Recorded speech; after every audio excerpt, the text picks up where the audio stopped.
Okay, Jerry, today we're just going to talk some banjo. I don't know much about them, so you explain them to me. Well, explaining banjos is, the banjo originated from Africa as a drum with a stick going through it and some strings. It's as basic as that. It is actually one of the few instruments that can be made out of very fundamental, simple things. A bucket that's rotted out. Strap a skin across the top, nail it down, put a post through it, put a hole in it, and put a rod through it, so the circle has some structural integrity, and then you can attach a string. And because in Africa there are instruments that are made from gourds, and and they sort of one string, two strings, but the thing that makes the real kind of the real guts of it is this little short string that banjos have. This fifth, they call it the fifth string. This is the fifth string, and it's shorter, right? Because it's high. Now, most instruments, I don't know of many instruments that start with a high, and then we got mainly stringed instruments start with the low and then go up to the high. Guitars, anything, it makes sense to have the low string there and the high string there. It's got a high one there, and then it goes low. So it's a drone. Yes, a drone. And I'm moving into so that we can see. So, of course, there are people playing instruments that have this facility. They don't look like this, but they have this facility. They maybe have 1, 2 strings. I don't think 5's probably too many because they don't frets or anything. But the way to use this fifth string in a way that's sort of without thinking almost, is you strum down.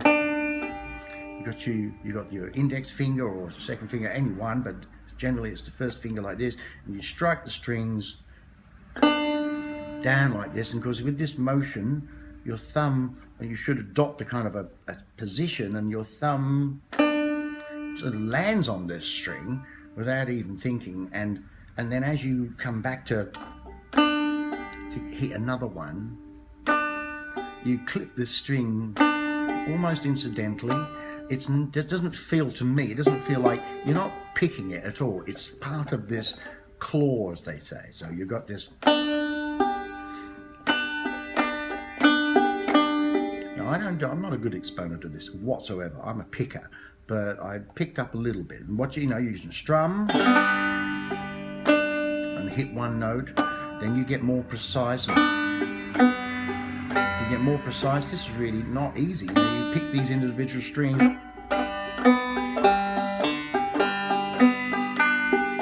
So then you can strum.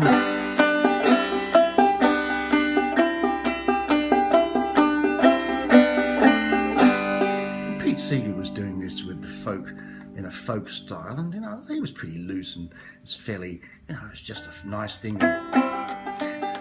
Other players, more who have gone into it with in more detail and more finesse, have managed to figure out ways, so many extra, because really all you're doing is strumming down, but you've got a hammer on, what we call at the other end. You can hammer a string on, or you can pull the string, so you can get extra notes.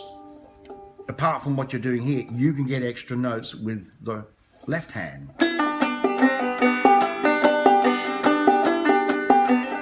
And it's even that there's a fabulous banjo player called Walter Coken who was in this country a little while ago, and he actually even does things like he plucks a string, actually picks a string with his left hand. So I'm hitting here, and then I'm pulling with this finger, getting another note. So you've got an arpeggio.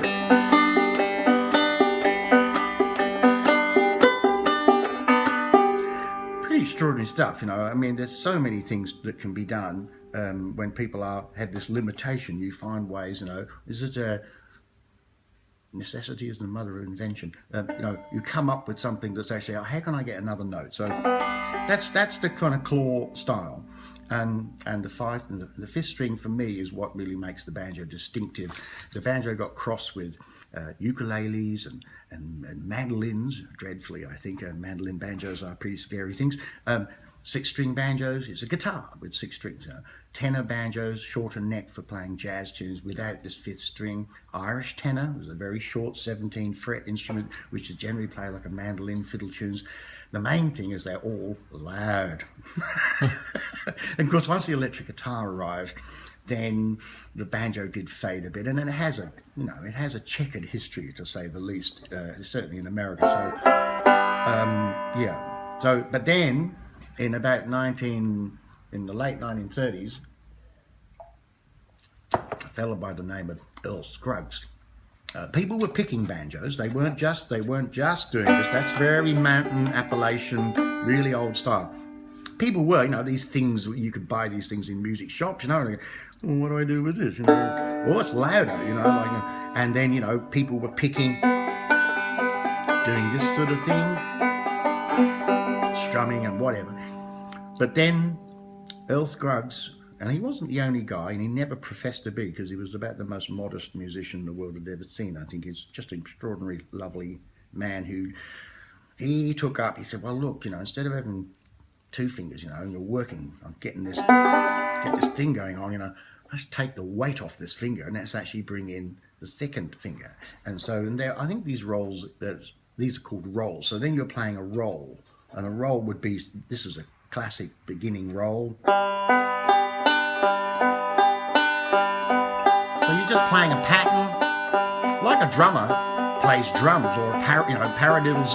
Drummers have got 2 sticks. Well, we've got 3 sticks here, and we're doing a pattern that goes over and over again. And when you do something over and over again, you get so you don't think about it so much. You just you know what you're doing, and you hit these strings. Now,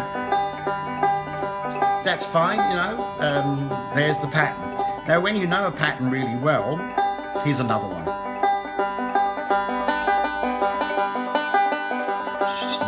That you just repeat. Very, very non-guitar friendly pattern, that, because it goes 1 and 2 and. You're hitting an and with your thumb. An and on your thumb. Guitars have bass notes on the bottom. They tend to go boom, boom, boom, boom, boom, and you don't play ands with your thumb on a guitar, upstrokes very much. But with a banjo, you go through 1, 2, 3 and then you reverse it.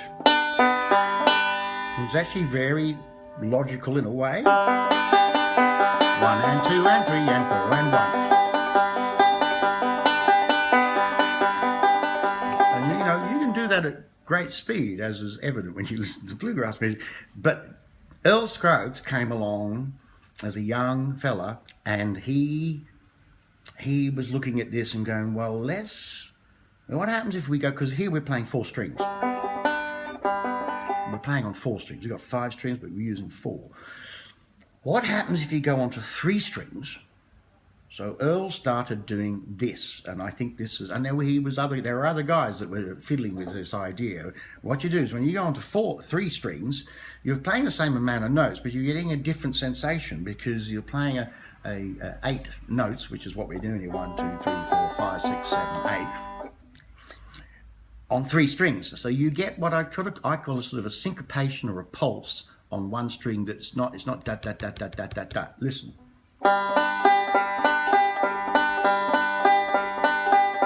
Now you can hear the middle string bop bop bop bop bop bop bop bop. Now you're essentially playing on 3 strings, and most of that roll you're really just going triplets. That's actually the easiest thing to do. It's the most logical thing. 1, 2, 3.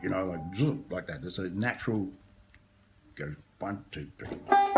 Of course, that's 1, 2, 3, 1, 2, 3, 1, 2, 3, 1, 2, 3, and that's no good for bluegrass music. Everything's in 4s, 8s, and things. So Earl put an extra 2 beats into it, but he started it with his thumb. Now, so you got the first beat of the bar, the 1, 1, and this finger. Then, so there's 2 beats. So we need 6 more to get 8. So we got 1 and. Now look at this. Easy, so easy to do. 1, 2, 3, 1, 2, 3. So there's your 6. So you got 6 and 2. So you got 1 and 2 and 3 and 4 and. Now what this does is, I'll play it to you first. You've got this nice moving thing instead of it all being on a 1, 2. You've got a da da da da da da da da da da da da da. Now, when I grew up in England, and I grew up near some American air bases, so there was always American banjo players around, and always were. There was always somebody from Kentucky or Tennessee, and these guys knew how to do this. The fellas in England who were listening, slowing records down to 16, which is what you had to do, and listen to this drill. They heard the roll. They heard what is now known as the Foggy Mountain breakdown roll, famous, the thing that Earl pioneered and played at lightning speed. They were hearing this, but because they were ex-guitar players, they missed one vital thing, is starting with the thumb. Bringing the thumb over didn't seem logical, or to some anyway. I mean, I think if you twigged it, you go, oh, this is so much easier. Watch, if I start that roll with the index finger, because the other 2 times I hit that string, I used the index finger, right? So you sort of think, oh, I might as well use it every time. Watch.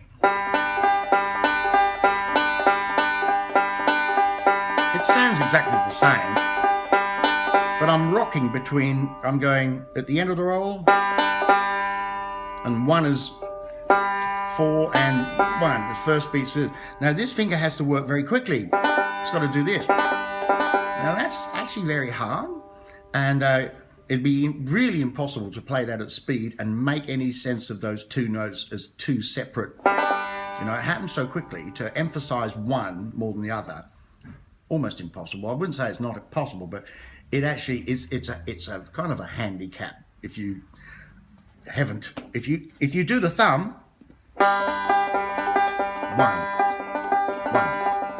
1.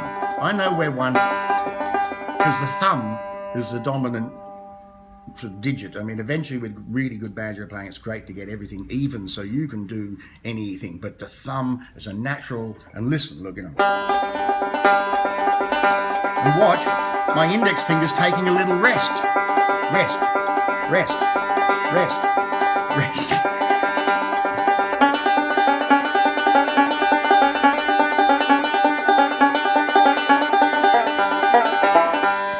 Right, so that was the turning point in bluegrass music. There's a little bit more to the story, and I don't know if we got.